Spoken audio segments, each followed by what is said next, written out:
Hello everyone. मैं यशराज सिंह चौहान आप सभी का स्वागत करता हूं वेटरन यूट्यूब चैनल पे। जैसा कि आपने थंबनेल पे देख लिया होगा, जैसा कि आप सभी को पता है कि हमारा एग्ज़ाम जो है एसबीआई पीओ प्रीलिम्स का 17, 18, 19, 20 जो भी डेट पे आपका एग्ज़ाम है। लेकिन वीडियो क्यों है, मेन कहानी ये है। अगर आप क्लिक करके आए हैं अंदर तो क्यों आए हैं। एक स्ट्रैटेजी की हम लोग बात करेंगे, बट ये स्ट्रैटेजी थोड़ी सी वैसी स्ट्रैटेजी नहीं है कि मैं आया और ये कर लेना, वो कर लेना, ये कर लेना, वो कर लेना। सारी जगह तुमको यही मिलेंगी। इसके पहले भी मैंने स्ट्रैटेजी बताई होंगी, इसी टाइप से आपने देखी होंगी। लेकिन आज एक्चुअल जो चीज़ें हो रही हैं उसके ऊपर हम लोग बात करने आए। थोड़ा सा वीडियो, अब जैसे मैं ये वीडियो बनाता हूँ, थोड़े से छोटे ही वीडियो होते हैं, ये थोड़ा सा बड़ा जा सकता है, पता नहीं छोटा भी हो सकता है। लेकिन इस वीडियो के माध्यम से आपको इतनी सारी चीज़ें देखने को मिलेंगी कि आपके जितने भी सवाल हैं ना, इस वीडियो के अंत तक वो सवालों का भी अंत हो जाएगा, है ना। और जो भी इसमें बातें की गई हैं और जो भी मैं अभी आपको बताऊंगा, अगर आप इसे एक्सपेरिमेंटल बेस्ड पे करेंगे तो वो थोड़ा सा आपके लिए घातक भी हो सकता है।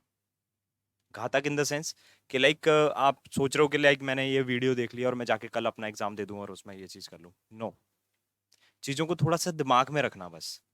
अगर आप यूज़ करेंगे एक सही ढंग से, अगर यूज़ करेंगे जो मैं यहाँ पे चीज़ें बताऊंगा, तो डेफिनेटली आपका बेस्ट परफॉर्मेंस होगा। अब जो समस्या सबसे ज़्यादा आ रही है वो क्या आ रही है कि हम बार बार प्रीलिम्स के एग्जाम दे रहे हैं और हम बार बार फेल हो रहे हैं।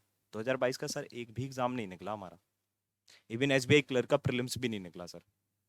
तो अब अंदर से इतना डिमोटिवेशन हो चुका हूं ना, इतना डिमोटिवेट हो चुका हूं ना मैं, कि मेरे को लग रहा है कि अब जब क्लैरिकल लेवल का एग्जाम नहीं निकला तो पीओ लेवल का क्या निकलेगा। तो सबसे पहले आपको ये जो मिथ है ना, जो लोग बताते हैं आपको, ये मिथ आपको साइड में रखना पड़ेंगे कि यार तुम तो क्लैरिकल नहीं निकाल पाए, तुम मेंस क्या निकालोगे, पीओ क्या निकालोगे। मतलब क्लैरिकल का प्री नहीं निकला, तुम पीओ निकालने की बात कर रहे हो, फिर उसका मेंस निकालने की बात कर रहे हो। पहले क्लैरिकल प्री के फॉर्म भरो, उसको ही निकालना सीखो, वो निकलने लगेंगे, फिर उसके बाद ट्राई करो। तो ये सारे मिथ हैं, इसको साइड में रख के एक्चुअल जो चीजें हैं उसके ऊपर बात करते हैं हम लोग। तो मेन उन स्टूडेंट की ज्यादा बातें हैं जो एक्चुअल में फेल होते आ रहे हैं काफी टाइम से, और इन स्टूडेंट की भी बातें हैं जो फेल होते नहीं आ रहे हैं, कुछ एग्जाम निकल रहे हैं, कुछ नहीं निकल रहे हैं, या सारे एग्जाम निकल रहे हैं। उनकी भी बातें इसमें होंगी। अब आपको, आप जिस तरह के स्टूडेंट हैं उस तरह से अपने आप के अंदर ये चीज डालना जो मैं बता रहा हूं, और आप यहां से कुछ एक अच्छी चीज ही सीख के जाओगे। एग्जाम के पहले ये वीडियो इसलिए जरूरी है क्योंकि यहां पे चीजें आपको एक्चुअल बताई जाएंगी। अगर डर है तो है, और नहीं है तो बिल्कुल भी मैं डराऊंगा नहीं कि नहीं यार ये तो ऐसा होता है, इसमें ऐसी टफ चीज आ जाती है, वो आ जाती है। जितना डुएबल है उतने डुएबल चीज की बातें करेंगे, और जितना नहीं है नहीं करेंगे। ठीक है, तो टॉपिक पे आते हैं। एसबीआई पीओ प्रीलिम्स की स्ट्रेटेजी चाहिए, स्ट्रेटेजी चाहिए, हर जगह तुमको स्ट्रेटेजी मिल जाएगी। ये कर लेना, पहले ये कर लेना, अर्थमेटिक छोड़ देना, टाइम एंड वर्क का क्वेश्चन कर लेना, अप्रोक्सीमेशन आ जाएगी। मैं हर एक केस की बात करूंगा, हर एक शिफ्ट की बात करूंगा, वर्स्ट से वर्स्ट हार्डेस्ट शिफ्ट की भी मैं बातें करूंगा, और जो इजी से इजी शिफ्ट बन सकती है उसकी भी हम लोग बात करेंगे। दोनों चीजों की बात क्रम से चलते हैं। अपने फेलियर से ही सीखना है हमें एक सटीक स्ट्रेटेजी। अब देखो, आपको पता है कि आपकी कमी क्या है, वो आपसे ज्यादा अच्छे से कोई नहीं जानता, ना आपका टीचर अच्छे से जानता है, अगर आप जब तक उसे बताएंगे नहीं। ना आपका फ्रेंड जानता है, ना वो लोग जानते हैं जो स्ट्रेटेजी बता रहे हैं, जिनको आप मान रहे हो, जिनसे आप सुन रहे हो और वो चीज फॉलो करने लग रहे हो। कोई नहीं जानता। आपसे बेहतर, आपके फेलियर से बेहतर आपको कोई नहीं जानता। आप किन किन एग्जाम में फेल हुए हैं, किन किन वजह से फेल हुए हैं ना, वो वजह ही हमें काटना पड़ेंगी। जब हमने वो वजह काटना चालू कर दी ना, तो फिर जो फेलियर है ना ये ऑटोमेटिकली कट जाएगा। यानी अपने फेलियर से ही एक सटीक स्ट्रेटेजी बनती है। अब थोड़ा सा बैक जाना और सोचना कि आईबीपीएस पीओ प्रीलिम्स जो था, अगर आपका क्लियर हुआ है वेल एंड गुड है, नहीं हुआ तो क्यों नहीं हुआ। एसबीआई क्लर्क प्रीलिम्स था, अगर क्लियर हुआ है अच्छी बात है, नहीं हुआ तो क्यों नहीं हुआ। क्या चीज कमी थी उसमें। सर स्पीड की कमी थी। स्पीड का मतलब क्या है, फिर पकड़ो अपने आप में, अपने आप से सोचो स्पीड का मतलब क्या है। कैलकुलेशन स्पीड, अगर हाँ तो उसे सही करना है। सर अब एक दो दिन में कैसे बेहतर होगी मैं बता सकता हूं आपको, लेकिन वही है मैंने स्टार्टिंग में बोला था कि अगर मैं जो चीज बताऊंगा, अगर आप उसको एक्सपेरिमेंटल बेस पे सीधा एग्जाम में ट्राई कर दोगे ना, तो थोड़ा सा दिक्कत हो जाएगी, तो थोड़ा सा घातक हो सकता है आपका, है ना। तो स्पीड का मतलब क्या है, सारे लोग यही चर्चा कर रहे हैं यार, स्पीड का मतलब तो कैलकुलेशन स्पीड होती है। हम कैलकुलेशन को अच्छे से कर लें, फास्ट फास्ट कर लें, वही हमारी स्पीड होती है। लेकिन नहीं, ऐसा नहीं है। उसके अंदर भी एक कहानी है, वो कहानी की चर्चा करेंगे अभी हम लोग, क्या स्पीड होती है। अच्छा, तो मुझे पता पड़ रहा है सर कि मैं फेल क्यों हो रहा हूं, मेरे कंसेप्ट क्लियर नहीं है, तो कंसेप्ट क्लियर करना पड़ेंगे। सर मेरे कंसेप्ट तो क्लियर है, बट मेरी स्पीड सही नहीं है, तो स्पीड सही करो। सारा कुछ आपको पता है। एक्चुअल जो स्ट्रेटेजी होती है वो आपको खुद के फेलियर से ही पता पड़ती है। इसलिए सबसे पहले मैंने यही चीज लिख दी इधर पे, कि आपको उसी से पता पड़ेगा कि आपकी एक्चुअल स्ट्रेटेजी क्या होने वाली है। लेकिन चलो नहीं पता, फर्स्ट टाइम आप एग्जाम दे रहे हो, इसके पहले आपने एग्जाम ही नहीं दिया या फेलियर नहीं भी हुए, तब भी एक अंदर से फियर है कि पता नहीं क्या होगा एसबीआई पीओ प्रीलिम्स में। सारे पॉइंट्स लिखे हैं और अधिकतर स्टूडेंट्स के यही क्वेश्चंस होते हैं। अधिकतर स्टूडेंट्स के, मतलब मैं 99% दावा कर सकता हूं, 99% स्टूडेंट्स के यही क्वेश्चंस हैं प्री से रिलेटेड, और मेंस में भी अधिकतर। क्या स्पीड का पूरा खेल है सर, स्पीड नहीं आती मेरे को, स्पीड की समस्या है सर, स्पीड कैसे बढ़ाऊं। चाहे वो कैलकुलेशन की स्पीड हो, मैं देखो स्पीड पहली बात तो कैलकुलेशन स्पीड मानते ही नहीं हूं। 50% जो स्पीड होती है वो कैलकुलेशन की होती है, लेकिन बाकी 50% जो स्पीड होती है वो हमारी रीडिंग स्पीड होती है। हमें रीड कैसे करना है क्वेश्चन, हमें डीआई का डायरेक्शन कैसे रीड करना है, मैं पजल के पॉइंट्स कैसे रीड करना है, कि कुछ भी मिस किए बिना हम उस चीज को पूरा बना ले, वही हमारी एक्चुअल स्पीड है। स्पीड का सेंस हम लोग क्या दिमाग में लेके बैठे हैं इतने टाइम से, कि स्पीड मतलब होता ही है कैलकुलेशन फास्ट कर दो। तो रीजनिंग में स्पीड क्या चाहिए फिर, रीजनिंग में तो कोई कैलकुलेशन नहीं है, स्पीड तो वहां पे भी चाहिए। तो किस चीज की स्पीड चाहिए सर, वो पॉसिबिलिटी वाले केस जल्दी बना लो, वही स्पीड है। तो ये सारी चीजों को थोड़ा सा किनारे रखते हुए मेन एक्चुअल चीजें देख लेते हैं, एक्चुअल में होती क्या है स्पीड। उसके बाद अगर हम देखें तो सर आता तो सब कुछ है लेकिन एग्जाम में नहीं होता। आता सब कुछ है, मैं एग्जाम में चीजें नहीं बनती। मतलब अगर आप यहाँ पे कोई क्वेश्चन मुझे स्क्रीन पे दोगे ना, मैं अभी झट से बना दूंगा उसका आंसर, खटक से आपको दे दूंगा, लो सर ये रहा इसका आंसर। लेकिन जब एग्जाम में जाते हैं ना, तो एग्जाम में नहीं होता, एग्जाम में पता नहीं क्यों ब्लैंक हो जाता। मैं बताता हूँ उसका ब्लैंक का सबसे बड़ा रीजन क्या है। ब्लैंक का सबसे बड़ा रीजन टाइमर है। और मैं तुमको वास्तविकता बता दूंगा, और ये सारी चीजें तुम लोग कमेंट बॉक्स में मुझे बताना है, जो भी मैं इधर पे बता रहा हूँ क्या वो वास्तविकता है या नहीं। तो ये वाला पॉइंट मैं बहुत ज्यादा अच्छे से पॉइंट आउट कर रहा हूँ, कि वहां पे जब आप क्वेश्चन खुद से सॉल्व कर रहे हैं ना, घर पे क्लास में वीडियो के फॉर्म से, या फिर मॉक में कर रहे हो, या फिर पीडीएफ से कर रहे हो, या खुद से प्रैक्टिस कर रहे हो, सेल्फ प्रैक्टिस कर रहे हो, तब तो चीजें बनती हैं और बहुत फास्ट बनती हैं, टाइमर के पहले बन जाती हैं। लेकिन एक्चुअल एग्जाम में जब हम लोग देने जाते हैं तब नहीं बनती वही चीज, सिंपल से सिंपल चीज नहीं बनती। जब बाहर आते हैं तब पता पड़ता है यार ये तो इतना इजी सा क्वेश्चन था, ये मेरे से क्यों नहीं हुआ, क्यों नहीं हुआ, इस वजह से नहीं हुआ। तो कैसे इग्नोर करें टाइम का प्रेशर, सारी चीजें कनेक्टिंग है। अगर आप देखोगे स्पीड का पूरा खेल इसलिए है क्योंकि तुमको तेज तेज करना है। फास्ट क्यों करना है, क्योंकि टाइम नहीं है, सिंपल सी बात है। फास्ट करने के चक्कर में गलतियां हो रही हैं, और गलतियां क्यों हो रही हैं, क्योंकि इसका प्रेशर है। तो जो आती हुई चीज थी ना, जो तुमको घर में आ रही थी, वो अब एग्जाम में नहीं आ रही है, क्योंकि इसका पूरा खेल हो गया। ठीक है, अब एग्जाम देने के पहले जो भ्रम लेके जा रहे हो, वो क्या भ्रम लेके जा रहे हो, जो कि आज ही छोड़ देना इस वीडियो को देखने के बाद, अगर आप देख रहे हैं तो। जितने लोग देखते हैं, जितने सीरियसली मेरी क्लासेस फॉलो कर रहे हैं, उनको पता है ये चीज। सर मॉक्स में मार्क्स नहीं आ रहे, क्या करें। हमको तो ऐसा लग रहा है कि हमारी प्रिपरेशन ही नहीं चल रही सर, मॉक्स में तो मार्क्स ही नहीं आ रहे। मेरे मॉक्स में बिल्कुल भी मार्क्स नहीं आ रहे सर, और कल मेरा एग्जाम है, परसों एग्जाम है, 2 दिन बाद एग्जाम है, 3 दिन बाद एग्जाम है मेरा। मेरे मॉक्स में मार्क्स नहीं आ रहे सर, मैं बहुत भयंकर डिमोटिवेट होकर बैठा हूं। और इसी डिमोटिवेशन के चक्कर में ना अपना एग्जाम खराब कर लोगे आप। तो सबसे पहले ये सारी चीजें तुमको साइड में रखना पड़ेंगी। मॉक्स में मार्क्स नहीं आ रहे, कोई फर्क नहीं पड़ता। जितने मॉक्स में आ रहे हैं ना, बहुत आ रहे हैं, रियल एग्जाम में आ जाएंगे। रियल एग्जाम में जो तुमको स्ट्रेटेजी लेके जाना है ना, सिर्फ और सिर्फ वो ये लेके जाना है, इसको बीट करना है तुमने, ये टाइमर। टाइमर का खेल बताता हूं थोड़ा सा, मैं आगे स्लाइड भी बताऊंगा। आपके हर एक क्वेश्चन का सवाल का जवाब मैं देने आया हूं ना। हर एक जो भी आपके अंदर सवाल चल रहे हैं ना, जो भी एक स्टूडेंट के अंदर सवाल चलते हैं क्वेश्चन के पहले, 1-2 दिन पहले, 3 दिन पहले, 2 दिन पहले, या 1 दिन पहले, वो सारी चीजें इधर पे होगी पूरी तरह से। देखिए अब मेन कहानी आती है सबसे पहले स्पीड की। सबसे पहले मैं स्पीड का पॉइंट देता हूं, ठीक है। सो स्पीड का जो हमारा पॉइंट है, उसमें क्या आ गया सर, स्पीड तो ठीक है, स्पीड मेरे को तो लगता है कि ठीक है मेरी, लेकिन कहीं ना मैं स्टक हो जाता हूं। स्टक क्यों हो जाता हूं, कहीं मैंने कैलकुलेशन एरर कर दिया, कोई लाइन गलत पढ़ ली, कैलकुलेशन एरर कर दिया एक अलग चीज हो गई, कहीं मैंने लाइन गलत पढ़ ली यानी मिसरीड कर दिया मैंने, तो वो भी हमारा स्पीड का ही तो पार्ट हो गया। यानी कि हमें रीडिंग अपनी अच्छी करना है वहां पे, और अपनी कैलकुलेशन स्पीड अच्छी करना है। देखो कैलकुलेशन हमारी सिर्फ और सिर्फ आती है किसमें, क्वांट में आती है ना, तो क्वांट की बात करेंगे। तो हमारी जितनी भी टाइप की कैलकुलेशन होती है और जितनी भी टाइप की हमारी रीडिंग की चीजें होती हैं वो सारी की सारी हमें बेस्ट करना पड़ेंगी। कैसे करेंगे? अब जैसे मान के चले एक डीआई दे दी हमको, मैं बिल्कुल एग्जांपल के साथ में बताऊंगा, सारी चीज बिल्कुल ऑर्गेनिक हो रही है। अगर एक डीआई दे दिया मेरे को, एक पूरा सा डीआई है। अब डीआई भी कैसा दिया जाएगा, आपको स्क्रॉल करना पड़ेगा, क्योंकि अगर मान के चलो टेबुलर डीआई है, जस्ट एग्जांपल टेबुलर डीआई है, यहां आपको डायरेक्शन दिया है, ये आपकी स्क्रीन है।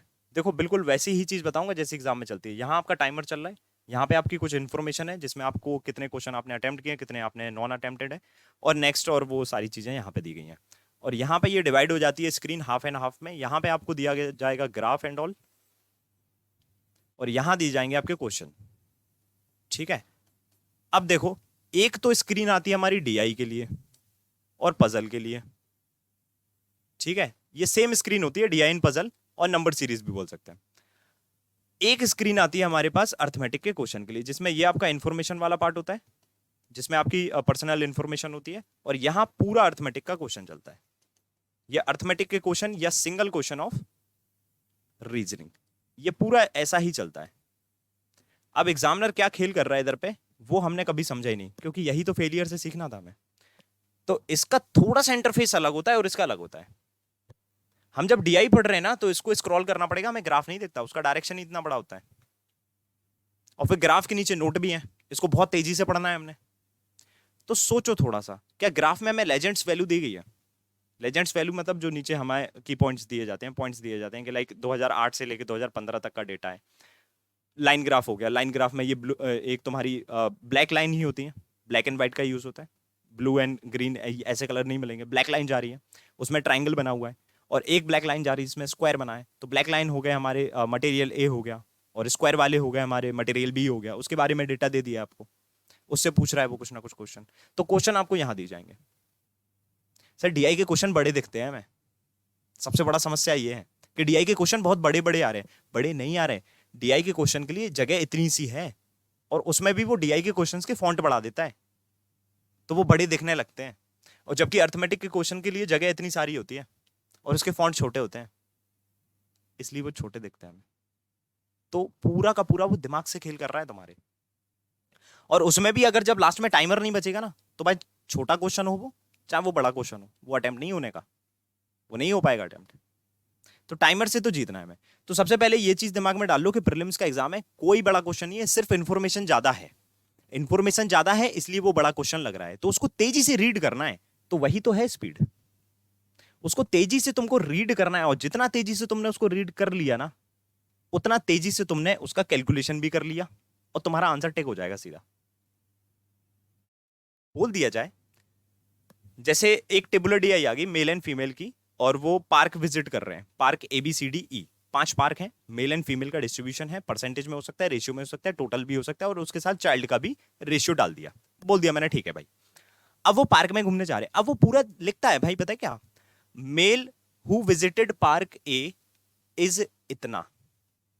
तो वो पूरा लिखेगा ना, तो तुमको क्या पढ़ना है, मेल A खत्म, फीमेल C, चिल्ड्रन D, इतना ही तो पढ़ना है। ऐसे ही रीड करना है तुमको क्वेश्चन, वो पूरा जो पूरा उसने लिखा है, क्या आवश्यकता है, उसको उतना ही पार्ट पढ़ो जितना तुम्हारे लिए काम का है। तुमको डेटा इंटरप्रिटेशन करना है ना, तो डेटा को इंटरप्रेट कर लिया ना तुमने। अब क्वेश्चन की लैंग्वेज बहुत सारी बड़ी भी दिया है, इतना बड़ा पैराग्राफ में क्वेश्चन है, कोई फर्क नहीं पड़ता, उसकी मेन की पॉइंट्स निकालो ना, क्या मांग रहा है वो तुमसे, डिमांड क्या है। Male who visited park A is what percent of female visited, female और female plus male visited park D and C together. तो सीधा देखो ना भाई, मेल A के हाउ मच परसेंट मोर और लेस, या फिर व्हाट परसेंट, या फिर रेशियो, या फिर एवरेज, यही तो क्वेश्चन बनना है यार। बस वो पूरा जब डिस्क्रिप्शन, मतलब पूरा जब वो क्वेश्चन बनाएगा, तो फ्रेमिंग के लिए सेंटेंस स्ट्रक्चर उसका ऐसा रहेगा कि वो बड़ा दिखेगा तुमको, लेकिन डाटा कलेक्ट करना है तुमको। ए पार्क में male, male from A, female and male from B and C, इसका एवरेज निकालना है तुमको, खत्म, दैट्स इट, इतना ही करवा रहा है वो। तो रीडिंग स्पीड ऐसे बढ़ती है। मान के चलिए अर्थमेटिक का कोई क्वेश्चन आ गया, मेंसुरेशन का क्वेश्चन है, मेंसुरेशन का क्वेश्चन है। अब मेंसुरेशन से डर लगता है हमने, लेकिन मेंसुरेशन का क्वेश्चन तो पूछेगा वो। मेंसुरेशन में उसने क्या बोल दिया, स्क्वायर, क्यूब या फिर रेक्टेंगल, इससे रिलेटेड एक क्वेश्चन बना दिया। Side of the square is equal to the 1/5 of the length of the height, length of the rectangle. तो साइड ऑफ द स्क्वायर किसी ना किसी तरह से निकलेगी ना, सीधा लिख दो ना उसको कि a equals to L upon B, खत्म। पूरा पढ़ने की आवश्यकता क्या है, side of the square, side पड़ी स्क्वायर की, लेंथ पड़ी, लेंथ जैसी पड़ी तुमको पता पड़ जाएगा रेक्टेंगल की बात हो रही है। तो ऐसे स्पीड फास्ट होगी, हर टॉपिक में यही कहानी चलती है। तो आप किस तरह से वो पॉइंट उठा रहे हो जो इंपॉर्टेंट है, वहीं से आपकी रीडिंग स्पीड बढ़ जाएगी। और जहां रीडिंग स्पीड बढ़ती है ना, उसी समय पे आपकी कैलकुलेशन स्टार्ट हो जाती है। क्योंकि रीडिंग आपने जैसी की, उस से डाटा निकाला, आप डेटा का क्या करोगे, उस डेटा को कैलकुलेट करोगे ना, तो वहां से कैलकुलेशन बढ़ गई, एक्यूरेसी के साथ आपने उसको सॉल्व कर दिया, आंसर टिक कर दिया, खत्म हो गई कहानी। लेकिन वहीं अगर तुम उसको एक एक वर्ड, एक एक चीजें उसको पढ़ने लग जाओगे, वहां दिक्कत हो जाएगी। स्पीड का खेल इन दोनों का है, तो इन दोनों को ही ऐसे आप लोग यूज करिएगा। इस वीडियो को देखने के बाद अगर आपके पास समय है तो एक टेस्ट दे दीजिएगा इस तरह से। स्पीड का खेल इतना ही है बस। तो जो मैंने यहां पे मेंशन किया था ना आपको कि पूरा का पूरा जो खेल है वो स्पीड का है, तो स्पीड के अंदर ये दो चीजें आती हैं। अगर आप सिर्फ कैलकुलेशन को लेके जा रहे हो ना स्पीड में, तो आप अभी 50% स्पीड के बारे में समझे हैं, क्योंकि आधा पार्ट हमारा तो रीडिंग का ही होता है, रीडिंग के बारे में हम सोच नहीं रहे। सिमिलरली अब आ जाते हैं पजल में भी स्पीड का खेल होता है। क्या होता है, पजल जैसी मैं पढ़ रहा हूं और मैं बनाना स्टार्ट कर देता हूं, पजल जैसी मैंने देखा, मैं बनाना स्टार्ट कर दिया, बॉक्स बना दिया, उसकी कंडीशन लिख के बॉक्स बनाते बनाते गए। अब उस बॉक्स को तुम फेयर में डाल रहे हो और फेयर में भी तुम्हारी पॉसिबिलिटी बन रही है, तो ये तुम्हें मूर्खता नहीं लगती थोड़ी सी? पजल को मैंने पढ़ा, वहां से मैंने बॉक्स बनाए, मतलब ऐसा A is second to the left of B, this is top and bottom, इस तरह से जो भी कंडीशन होती है, मैंने ऐसे ऐसे बॉक्स बना लिए। अब मैं इनकी जो इंफॉर्मेशन है उसको मैं अपनी पॉसिबिलिटी में यहां पे फिल कर रहा हूं, यहां पे फिल कर रहा हूं। किसी भी फॉर्म में पजल आ गई, फ्लैट एंड फ्लोर हो गई, शेड्यूलिंग हो गई, किसी भी टाइप की पजल हो, अब मैं लीनियर हो गई, किसी भी टाइप की, अब मैं इन चीजों को यहां फिट कर रहा हूं। पहले मैंने ये चीज यहां डाली, फिर यहां से मैं यहां डाल रहा हूं। क्या ये टाइम टेकिंग प्रोसेस नहीं है? तो अपनी स्पीड रीडिंग उस तरह की कर लो ना कि तुमको ये वाला जो स्टेप है ये करना ही ना पड़े, डायरेक्ट यहां पे आओ ना तुम डायरेक्ट। पजल मैराथन देखिएगा, मैं बहुत अवॉइड करता हूं ये सारी चीजें। क्यों? क्योंकि ये किल करती हैं तुम्हारे टाइम को।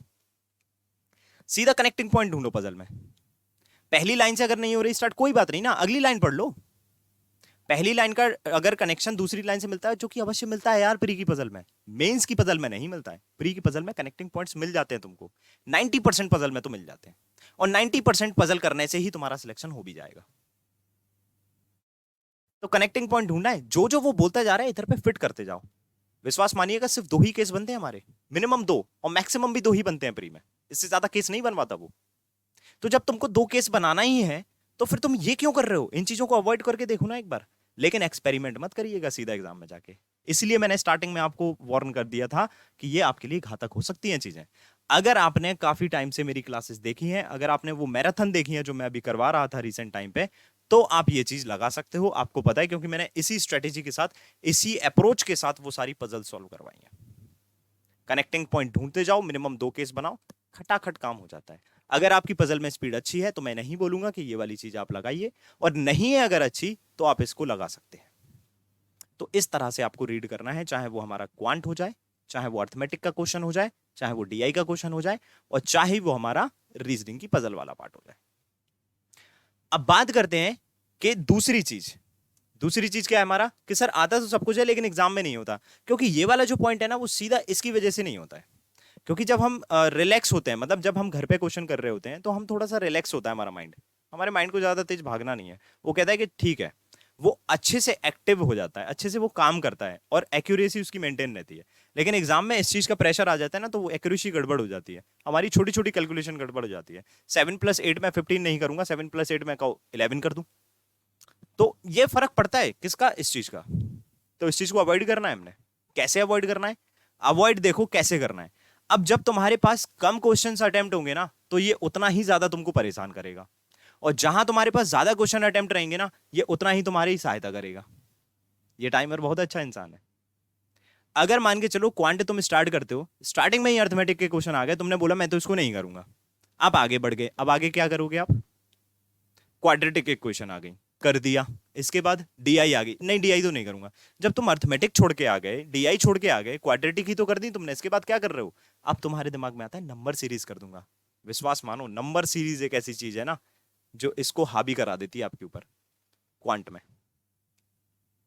और रीजनिंग में आपकी मिसरीडिंग टाइमर को हावी करा देती है आपके ऊपर। मिसरीडिंग मतलब पजल पड़ी, एक आध पॉइंट छूटा, पजल गलत, दोबारा बनाई, हावी हो गया टाइमर। क्योंकि दोबारा जब बनाओगे ना तो उतना टाइम तो चला गया, और ये दिमाग में घूमती रहेगी आपके कि यार मेरा टाइम वेस्ट हो गया, इसको मैंने एक बार बना लिया, एक केस मैंने इसका बना चुका हूं, वो गलत हो गया, मेरा एक ट्राई गलत हो गया मेरा। तो मिसरीड नहीं करना है, पॉइंट्स को ध्यान से पढ़ना है, तेजी में भी पढ़ना है लेकिन ध्यान से भी पढ़ना है। तो दोनों चीजें दिमाग में बिल्कुल बैठा के रखो ये चीज, ठीक है। तो मैंने क्या बताया कि टाइमर हमारे ऊपर कब हावी हो रहा है, जब हमारे क्वेश्चन अटेम्प्ट कम हो रहे हैं। तो हमें ज्यादा अटेम्प्ट करना है। ज्यादा अटेम्प्ट तब होंगे जब आप स्टक नहीं होगे, और स्टक आप जब नहीं होगे जब क्वांट में नंबर सीरीज को आप पहली प्रायोरिटी पे रखो ही नहीं। क्वांट में वही चीज तो स्टक कर रही है ना आपको। 5 नंबर सीरीज आती है। मेरा हमेशा से जो अटेम्प्ट का अप्रोच रहा है वो क्या रहा है, और जो स्टूडेंट्स को मैंने हमेशा बताया है, और जो अटेम्प्ट भी अच्छे खासे कर लेते हैं उसके बाद स्ट्रेटेजी को यूज करके, वो ये रहा है, नंबर सीरीज वाला जो पार्ट आता है ना 5 क्वेश्चन का, जैसे ही मैंने पेपर खोला मेरे पास अर्थमेटिक के 2-3 क्वेश्चन आ गए, मैंने धड़ाधड़ बना दिया। जैसे मैंने देखा 3-4 क्वेश्चन के बाद मेरे पास नंबर सीरीज है, और पूरी 5 के सेट में आती है, वो 5 के सेट में नंबर सीरीज है। पहली नंबर सीरीज मैंने बनाई, सॉल्व हो गई बहुत तेजी से, दूसरी बनाई बहुत तेजी से, तीसरी में स्टक हो गए, तीसरी का पैटर्न खोज रहा हूं। अब ईगो पे लग गई बात कि पहला सॉल्व किया, दूसरा सॉल्व किया, ये भी सॉल्व होगा, पहली बार अटेम्प्ट किया गलत हो गया, क्योंकि टाइम तो वहीं खराब हो गया, तो मैं वहीं छोड़ देना चाहिए था। कुछ लोग छोड़ भी देंगे, लेकिन तब भी आपने गलती तो कर ही दी कि आपका पहली ट्राई में नहीं बना। दूसरा अटेम्प्ट मारा, सही बन गया, लेकिन गलती हो गई। लेकिन कुछ लोगों का दूसरा अटेम्प्ट मारा, तब भी पैटर्न नहीं मिला, तो डबल गलती हो गई। अब ये टाइमर तुम्हारा हावी होके ही रहेगा तुम्हारे ऊपर। तो ऐसे सीन में क्या करें, क्वांट के सेक्शन में मेनली ये चीज होती है। रीजनिंग का तो सबका अटेम्प्ट हो जाता है, एक आध मिनट बच भी जाता है, लास्ट में 2 मिनट बच भी जाते हैं, 18 मिनट में पूरे 35 क्वेश्चन उड़ा देते हैं कुछ लोग। तो ऑलमोस्ट सारे स्टूडेंट ऐसा ही होता है जहां तक मैंने देखा है। टाइमर मेनली हावी होता है हमारा क्वांट में, और उसका सबसे बड़ा रीजन है नंबर सीरीज का पूरा एक पैकेट। वो पैकेट आता है और आपका पूरा टाइमर जो है वो खराब करके चला जाता है। तो उस पैकेट को सोचो ही नहीं कि मेरे एग्जाम में है, सिंपल साइड में हट जाओ नंबर सीरीज। जैसे ही मैं देखूंगा मेरे से वर्बली भी हो रही होगी ना, तो भी मैं टिक नहीं करूंगा।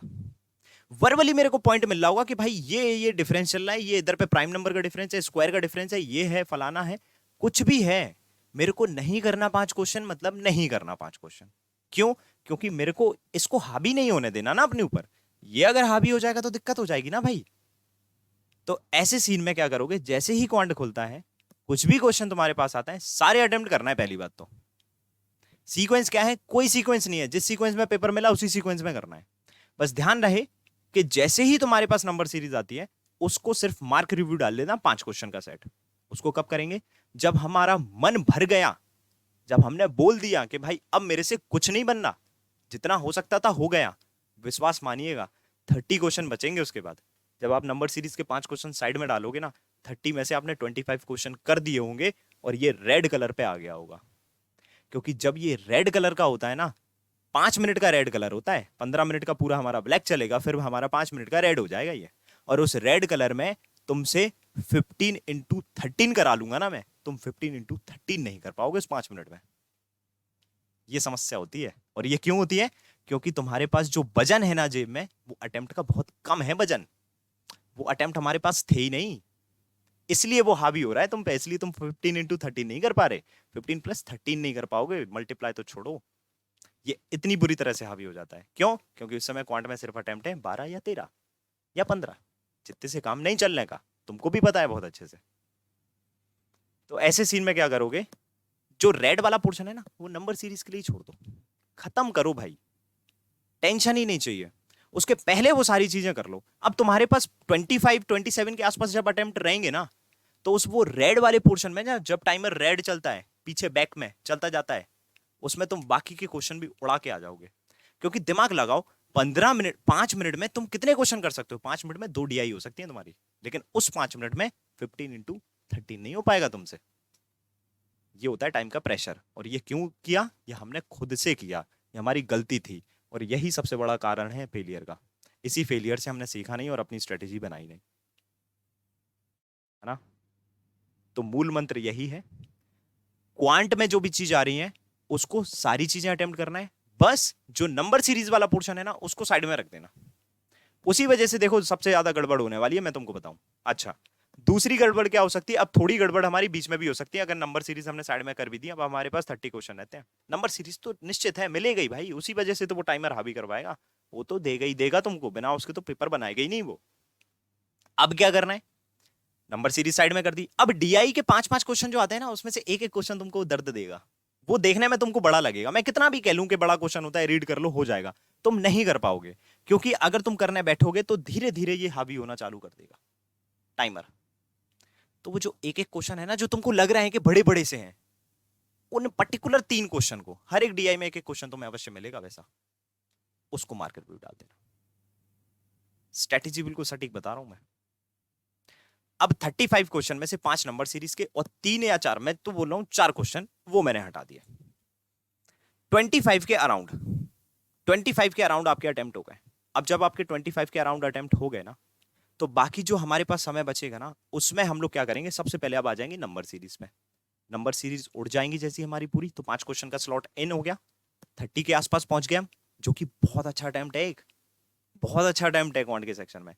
फिर उसके बाद देख लेना जो हमारे डीआई के जो एक एक दो दो क्वेश्चन छूटे थे, अगर या अर्थमेटिक का कोई क्वेश्चन छूटा था, अगर जस्ट आपको कॉन्सेप्ट उधर पे क्लिक नहीं किया डायरेक्टली, तो अब उस क्वेश्चन पे आ जाओ।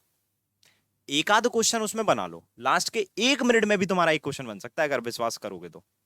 लास्ट का 1 मिनट जो बचता है ना, 00.58 00.57 का जब टाइम चलता है ना, उसमें भी एक क्वेश्चन कर सकते हो आप, चाहे वो डीआई का हो, चाहे टिक्का हो, चाहे वो किसी भी चीज का हो। आप उस क्वेश्चन को करिएगा, उस टाइम का यूटिलाइजेशन करिएगा, तो वो टाइम आपके ऊपर हावी नहीं होगा, ना उस समय ना उसके बाद जितने आप लोग एग्जाम देंगे। ऐसे टाइम को आप बीट कर सकते हैं। सेम प्रोसेस आप रीजनिंग में करिएगा। रीजनिंग में सबसे पहले मिसलेनियस क्वेश्चन कर लेना, पॉकेट को थोड़ी भारी करना, अटेम्प्ट करके। पॉकेट का भारी करने का मतलब अटेम्प्ट्स आपके इतने हो जाएं कि आपको अब आगे टाइमर हावी ना होने पाए। फिर उसके बाद पजल कीजिएगा। पैटर्न जो है, जो मैंने गैस किया है, पिछले 4 साल के अपन ने मेमोरी बेस्ड पेपर किए हैं मैराथन के फॉर्म में। मैंने पैटर्न जो देखा है क्वांट में, वो क्वांट का पैटर्न ये रहा है। 3 डीआई आपको अवश्य मिलेंगी, जिसमें से एक डीआई मिलेगी आपको केसलेट, एक डीआई मिलेगी आपको टेबुलर, और एक कोई ग्राफ। केसलेट जो मिलेगी उससे अधिकतर स्टूडेंट डरते हैं। मैं आपको एक सलाह दूंगा, केसलेट में 3/2 की टेबल आती है। अगर डीआई तुम कर रहे हो सबसे पहले, तो सबसे पहले केसलेट डीआई ही कर देना। अगर डीआई कर रहे हो तो सबसे पहले केसलेट उड़ा देना, बहुत तेजी से होती है, क्योंकि उसके क्वेश्चन सिंगल लाइन वाले होते हैं। इसका इसके साथ रेशियो, इसका इसके साथ डिफरेंस, इसका इसके साथ एवरेज, क्वेश्चन सिंगल लाइन के होते हैं, क्योंकि केसलेट का अधिकतर वो पार्ट होता है वो टेबल मेकिंग में लगवा देता है। और फिर बाकी की जो चीजें, नंबर सीरीज को साइड में लेकिन, और फिर बाकी सिर्फ करते जाओ, पढ़ते जाओ, करते जाओ। वर्बली हो रहा है वर्बली करो, पेन उठाने की जरूरत है तो पेन उठा लो, लेकिन रुकना नहीं है। और फिर लास्ट में जो टाइम बचेगा उसमें नंबर सीरीज करो, और जो बचे कुछ क्वेश्चन है वो कर लो, खत्म हो जाएगा तुम्हारा। और विश्वास मानिएगा 30+ अटेम्प्ट आपके होके आएंगे क्वांट में, जो कि बहुत बड़ी बात है अगर एसबीआई पीओ प्रीलिम्स की हम बात करें तो। अब क्या करोगे, इस तरीके से ना एक बार एक मॉक टेस्ट दे लेना आप लोग। इस तरीके से एक बार एक मॉक टेस्ट दे लेना, आपको सारी चीजें समझ में आ जाएंगी। तो क्वांट का हो गया, रीजनिंग का हो गया। इंग्लिश का मैं ज्यादातर बताता नहीं हूं, तो इंग्लिश का आप लोग खुद से अपने हिसाब से देख सकते हैं। अच्छा, अब बात आती है कि सर मॉक्स में मार्क्स नहीं आ रहे, कोई दिक्कत नहीं है, नहीं आ रहे ना, कोई फर्क नहीं पड़ता, क्योंकि मॉक्स के थोड़े क्वेश्चन हमारे लेवल वाले भी होते हैं। मॉक्स सिर्फ किस लिए होता है, हमें अपने आप को चेक करने के लिए, हमें कितना आ रहा है। और लास्ट मोमेंट पे आप अपने आप को क्या ही चेक करोगे, तो बस टाइमर बीट ना कर पाए उसके लिए हम लोग लास्ट में मॉक लगाएंगे। अगर लगाएंगे तो आज मैं तो बोलूंगा कि वो भी मत लगाओ, सीधा एक मेमोरी बेस्ड पेपर उठाना कोई सा, 2021 20 19 18 में सारे करवा चुका हूं। उसमें देखना किस टाइप के अर्थमेटिक आ रहे, किस टाइप की पजल्स आ रही, किस टाइप की डीआई आ रही, किस टाइप के हमारे मिसलेनियस रीजनिंग क्या रहे, सारी चीजें हो चुकी हैं उसमें। एक बार देखो, अंदाजा लगाओ कितनी कैलकुलेशन चाहिए, कितनी रीडिंग स्पीड चाहिए, उस हिसाब से अपना कल एग्जाम दे देना, सारा तुम्हारा हिसाब क्लियर। ठीक, अब हम बात करते हैं, जो इंपॉर्टेंट बात हमारी थी वो ये है कि वर्स्ट से वर्स्ट शिफ्ट में क्या आ सकता है और इजी से इजी शिफ्ट में क्या आ सकता है। देखो, इजी से इजी शिफ्ट जो बनती है उसमें आपको एक दो चीजें देखने को मिलती हैं। क्वांट की बात करते हैं और रीजनिंग की। ठीक है, मेनली क्वांट में चेंजेस होते हैं, रीजनिंग में इतना कुछ खासा चेंज होता नहीं है। इजी से इजी शिफ्ट की अगर मैं बात करूं, तो क्वांट में जो देखने को मिलेगा हमें, देखो 3 डीआई तो मिलेंगी अवश्य, यानी कि 15 क्वेश्चन। ठीक है, फिर उसके बाद तुम्हारा नंबर सीरीज का एक पैकेट पूरा 5 क्वेश्चन। ठीक, अच्छा क्वाड्रेटिक और अप्रोक्सीमेशन में से एक चीज 5 क्वेश्चन, 30 क्वेश्चन हो गए। अब बोलोगे सर इसमें अर्थमेटिक क्या फिर से 5 ही आएंगी? अगर मैं अर्थमेटिक की बात करूं तो अर्थमेटिक हो जाएंगे हमारी 10 क्वेश्चन। अब हो गए हमारे 35। देखो पूरे 25 एंड 10 35, और ये हमारा इजी शिफ्ट का पेपर ऐसा बन सकता है। ठीक है भाई। अच्छा रीजनिंग में वही पजल आ जाती है हमारी चार पजल बोले तो हमारे 20 क्वेश्चंस। ठीक है, एक आध छोटी मोटी पजल और आ जाती है 2 क्वेश्चन या 3 क्वेश्चन के साथ, वो पजल नहीं होती है, ब्लड रिलेशन का सेट होता है, डायरेक्शन का सेट होता है, जो कि हमें करना है अवश्य। इसके बाद अब 20 क्वेश्चन ये है ना, इसमें वैरायटी बहुत है। इस वैरायटी के बाद अब जो 15 क्वेश्चन का जो डिस्ट्रीब्यूशन ये करेगा ना, उसमें बहुत सारी चीजें कर सकता है। कोडिंग डिकोडिंग का एक, चाइनीज कोडिंग डिकोडिंग का 5 का सेट दे दे, इनक्वालिटी का दे दे, ब्लड रिलेशन के 3 क्वेश्चन, डायरेक्शन के 3 क्वेश्चन दे दे, और फिर उसके बाद वो सिंगल क्वेश्चन दे दे। तो मेनली इसमें दिक्कत होती है, तो 4 पजल तो आपको किसी भी गिरी से गिरी हालत में वहां पर मिलने वाली है। तो ये तो हो गया क्वांट। मेन क्वांट में होता है, रीजनिंग में इतना ज्यादा हार्ड कुछ नहीं बन पाता है। अगर हम इसमें हार्ड शिफ्ट की बात करें कि हार्ड शिफ्ट जो हो सकती है वो क्या हो सकती है, तो हार्ड शिफ्ट में अगर हम डीआई की बात करें तो 3 डीआई तो अवश्य है भाई, 3 डीआई तो आपको मिलेंगी ही मिलेंगी, यानी कि 15 क्वेश्चन। ठीक है, नंबर सीरीज का एक सेट, उसमें रॉन्ग भी हो सकती है, मिसिंग भी, दोनों चीजें निकालने योग्य होती हैं, लेकिन वो सबसे बाद में, इसकी प्रायोरिटी सबसे लास्ट में रखिएगा आप लोग, चाहे वो इजी शिफ्ट हो चाहे वो हार्ड शिफ्ट हो। इसके बाद वो क्वाड्रेटिक और अप्रोक्सीमेशन दोनों में से कुछ भी ना दे, लेकिन हो सकता है इन दोनों में से कोई एक चीज दे दे, लेकिन वो वहां पे डीएस भी दे सकता है आपको, डीएस के क्वेश्चन 5 क्वेश्चन। अब आपको पता है एक चीज क्या, कि जितनी देर में आपके अप्रोक्सीमेशन के क्वेश्चन होंगे ना एक, उतनी देर में आपके 2 डीएस के क्वेश्चन हो जाएंगे। विश्वास नहीं है तो एक बार जाके क्लास जरूर देख लेना। डेटा सफिशियंसी की मैंने एक क्लास कराई है बहुत बड़ी, उसमें हर टाइप के डेटा सफिशियंसी है पीओ प्रीलिम्स लेवल के, वो एक बार देख लेना आप, आपको अंदाजा लग जाएगा कि मैं क्या कह रहा हूं इसमें। सो डीएस को आप अपनी प्रायोरिटी बना सकते हो इस एग्जाम में। समझ में आ रहा है? सो 5 क्वेश्चन का आपको इधर पे दे दिया उसने डीएस, और अब जब उसने डीएस दे दिया तो वो अर्थमेटिक के क्वेश्चन थोड़े से कम भी कर सकता है। तो अर्थमेटिक के क्वेश्चन उसने 7 या 8 कर दिए, या फिर 6 भी कर सकता है, इसके आसपास उसने क्वेश्चन कर दिया अर्थमेटिक के, और फिर उसके बाद उसने क्वाड्रेटिक इक्वेशन या फिर अप्रोक्सीमेशन में से कुछ दे दिया इसको बैलेंस करने के लिए, पूरे 35 बनाने के लिए। तो ये हमारा हार्ड शिफ्ट में आ जाता है अगर वो वहां पे डीएस पूछ ले। हार्ड शिफ्ट में एक इसका अल्टरनेट क्या हो जाएगा, इसका अल्टरनेट हो जाएगा वो क्वांटिटी कंपैरिजन दे देगा। 5 क्वेश्चन का क्वांटिटी कंपैरिजन दिया, उसमें से भी क्वांटिटी कंपैरिजन कैसी होगी, क्वांटिटी 1 में तुमको एक क्वेश्चन सॉल्व करना होगा, दूसरी क्वांटिटी की आंसर तुमको डायरेक्ट दिया गया होगा।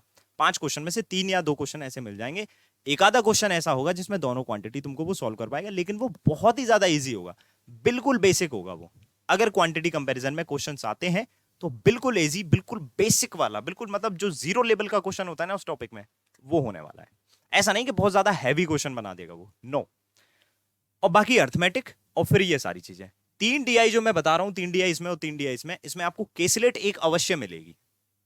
एसबीआई का हमेशा से रहा है कि वो एक केसलेट जरूर देता है आपको, तो एक केसलेट के लिए तैयार रहना। लेकिन केसलेट की जो टेबल रहेगी वो टेबल आपकी बहुत साधारण सी बनेगी, एबीसी बॉयज एंड गर्ल्स, या बॉयज एंड गर्ल्स और इसके अलावा कुछ और भी, या ABC male female, male female के बाद चाइल्ड भी, है ना। सो इसी तरह से हमारी 3/2 की या 3/3 की या 2/3 की टेबल बनेगी, इससे ज्यादा की टेबल नहीं बनती। और उसमें भी वैल्यू ऐसी रहेंगी जो कि वो ज्यादा से ज्यादा परसेंटेज से कैलकुलेट करवाएगा, जैसे 70 140 या फिर 190 180 245, इतना एक्सेप्टेबल है, इतना ही लेवल इसका रहता है, बहुत ईजी टू कैलकुलेट होती है ये।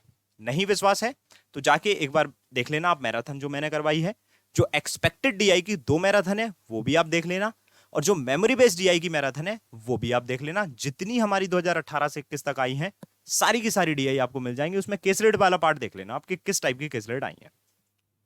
और दूसरा जो एक्सपेक्टेड मैंने डीआई करवाई है उसमें भी केसलेट वाला पार्ट देख लेना आप, मैंने किस तरह से केसलेट डीआई करवाई है। तो जिस लेवल की डीआई एग्जाम में आई है उसी लेवल की डीआई मैंने दोनों क्लास में करवाई है। दोनों क्लास जो हैं वो आपको मिल जाएंगी वीडियो में, रिसेंट वीडियो है, जैसे आप नीचे स्क्रॉल करके देखोगे लाइव सेशन में जाके, वहां पे आपको सारी की सारी मिल जाएंगी। तो अगर आपको लगता है कि लाइक किस टाइप की डीआई आ सकती है तो आप वहां पे जाके देख सकते हो, अगर आपने अभी तक मेरे वीडियो नहीं देखे। और अगर आपने देखे हैं जस्ट एक बार और आप रिफ्रेशमेंट लेना चाहते हो कि नहीं यार थोड़ा सा कॉन्फिडेंस आ जाए, तो आप उसको देख जरूर लेना, क्योंकि एक्चुअल में कॉन्फिडेंस आएगा आपको, और कॉन्फिडेंट होके ही एग्जाम देने जाना है आपको। आप सोचोगे कि मॉक्स में जो मार्क्स आ रहे हैं उससे डिमोटिवेट होकर मैं एग्जाम देने चला जाऊं, आपका एग्जाम खराब होने वाला है भाई, विश्वास मान के जाओ। लेकिन अगर आप कॉन्फिडेंट होके जाएंगे ना, तो आपको सारी चीजें पता है कि टाइमर पे ध्यान नहीं देना है मेरे को, सिंपल सी बात है, टाइमर देखना ही नहीं ना, देखना ही नहीं टाइमर। कब देखना है टाइमर? जब 25 क्वेश्चन के आसपास तुम कर लो ना किसी सेक्शन में, उसके बाद टाइमर पे नजर मारना, बाकी मेरे को फर्क नहीं पड़ता टाइमर कितना चल रहा। सारी चीजें क्लियर हैं, सारी चीजें मैंने बता दी हैं, इससे ज्यादा मैं बताने कि लाइक मैं नहीं सोचता हूं कि लाइक इससे ज्यादा कुछ बताना है, क्योंकि प्रीलिम्स का एग्जाम है, इजी होता है, इससे ज्यादा कुछ नहीं मैं बोलूंगा। अब बोलेंगे काफी लोग कमेंट सेक्शन में, सर आप तो बोल रहे इजी होता है, आप थोड़ी ना एग्जाम देने जा रहे हो। लेकिन यार मैंने एग्जाम दिए हैं ना, मैंने लोगों के एग्जाम जो एग्जाम देते हैं उनको बताई है ना सारी चीजें, वो लोग भी दे रहे हैं ना उसी स्ट्रेटेजी के साथ, तो वहीं से तो निकल के आती हैं। और दूसरी चीज जो मैंने यहाँ पे ये चीज लिख दी है, ये फालतू में नहीं लिखी है। लोग जो फेल हो रहे हैं वो किस कारण से फेल हो रहे हैं, वो कारण भी आपके सामने है, उन्हीं कारण को बीट करने का मैंने सोल्यूशन बताया आपको। तो आप जब एग्जाम में जाओगे ना, और जब एग्जाम में जाके जब आप ये चीजें फील करोगे, या आपने पहले से फील कर रखी होगी, तो एक ना एक तो दिक्कत आपके अंदर है अभी, इसी दिक्कत का तो निवारण करने के लिए मैंने आपको चीजें बताई है ना, बस ये कर लेना, इसके अलावा कुछ नहीं करना है। बाकी मेरी तरफ से आप सभी को ऑल द बेस्ट है, इससे ज्यादा कुछ नहीं और इससे कम नहीं। अच्छे से अपना एग्जाम दीजिए और बढ़िया तरीके से उधर पे परफॉर्मेंस दीजिए, कॉन्फिडेंट होके जाइए, डर के बिल्कुल भी मत जाइए। और किस चीज का डर है? टाइमर का ना, चीजें नहीं आएंगी उसी चीज का ना, चीजें आएंगी, चीजें आपको आती हैं, नहीं आती तो जो पॉइंट नंबर 2 था ना, वो आपका कभी भी जस्टिफाई नहीं होता, कि घर पे तो बन जाती है, एग्जाम में नहीं बनती, इसका मतलब आपको आती हैं चीजें, एग्जाम में नहीं बन रही है, तो उसका कारण क्या है, उसका निवारण भी मैंने बता दिया, बस वो कर लेना। अगर वो कर लिया तो बढ़िया है। और मेरी तरफ से तो आप सभी को विशेष वेल विशेष हैं, बढ़िया तरीके से अपना एग्जाम दीजिए, बेहतरीन तरीके से। और कमेंट सेक्शन में एक बार मुझे बताना जरूर आप लोग, क्या उसमें से कोई एक समस्या है जिससे आप जूझ रहे थे, तो आगे कब तक जूझोगे, कभी तो उसका सोल्यूशन पाना है ना। तो यही वो समय है, यही वो एग्जाम है जिसमें हम सॉल्यूशन लेके आएंगे, और फिर आगे से अपने फेलियर से ही अपनी स्ट्रेटेजी बनाएंगे, जो भी हमारे पहले फेलियर हुए हैं, और आगे फिर फेलियर नहीं होगा। So thank you so much. Now we can say इति सिद्धम, कहानी खत्म। मिलते हैं हम लोग अगली क्लास में। अब जैसे ही आप लोग का प्रीलिम्स हो जाएगा, फिर हम लोग मेंस की क्लास की अपनी चर्चा स्टार्ट कर देंगे, ठीक है। और मे भी हो सकता है कि लाइक मैं रिव्यू करा दूं एग्जाम का, तो जो भी लोग एग्जाम दे के आए वो चैनल पे आ जाना, रिव्यू चल रहा होगा, आप लोग कॉल करके, वहां पे मैं नंबर मेंशन कर दूंगा, कॉल करके मुझे अपना रिव्यू दे सकते हैं। सो thank you so much, thanks for watching this video. अगर आपको ये वीडियो हेल्पफुल लगा है तो इसको शेयर कर सकते हैं। अगर आपका SBI PO प्रीलिम्स नहीं है तो उन स्टूडेंट्स के साथ जिनका SBI PO प्रीलिम्स है। और अगर आपको हेल्पफुल नहीं लगा है तो कोई बात नहीं, आप अपना कमेंट सेक्शन में अपना राय बता सकते हैं कि क्या नहीं सही है, क्या गलत है, ठीक है। चलिए, सो जितने भी लोग नए हैं वो लोग सब्सक्राइब कर लीजिएगा, और जितने भी पुराने लोग हैं वो लोग लाइक एंड शेयर कर देना, नए लोग भी लाइक एंड शेयर कर देना, बाकी सारे लोगों को बता देना। और मेरी तरफ से all the best, thank you so much, take care.